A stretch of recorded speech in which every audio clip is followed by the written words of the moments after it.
Jerusalem Elias Feinzilberg, a 102-year-old Holocaust survivor, had to commemorate Israel's annual Memorial Day for the 6 million Jewish dead on Tuesday, separated from his family because of the coronavirus lockdown. From his third-floor Jerusalem home, he blew kisses to his daughter, grandchildren and great-grandchildren who stood in the street below to be with him, at a safe distance, as a siren sounded across Israel to honor those who perished. "It pains me that I cannot be with my family, with my friends," said Feinzilberg from his window. Below, his family members, including 5 of his 19 great-grandchildren, brandished a sign that read, "Remembering close by, embracing from afar," part of a nationwide campaign to show solidarity with Israel's roughly 190,000 Holocaust survivors at this time of coronavirus lockdown and enforced separation. As the siren sounded, his family bowed their heads and then waved to Feinzilberg. The average age of the survivors today is 84, putting them in the highest risk group for COVID-19, the respiratory disease caused by the coronavirus. Israel, which has about 9 million people, has reported 13,833 confirmed COVID-19 cases to date, including 181 deaths. Feinzilberg, born in Poland in 1917, was imprisoned with his family in the Lodz ghetto after the Nazi German invasion at the start of World War II in 1939.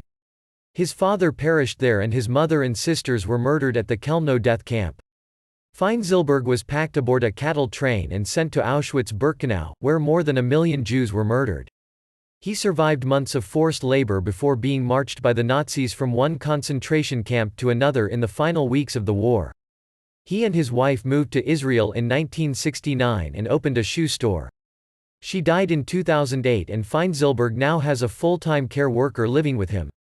The Holocaust survivors, like other elderly Israelis, are confined to their homes under the country's partial lockdown and find themselves far from their usual network of support. "Loneliness is one of their greatest sources of distress," said Ofer Ettinger, a spokesman for Israel's Authority for Holocaust Survivors' Rights, which provides thousands of survivors with regular support through dedicated NGOs.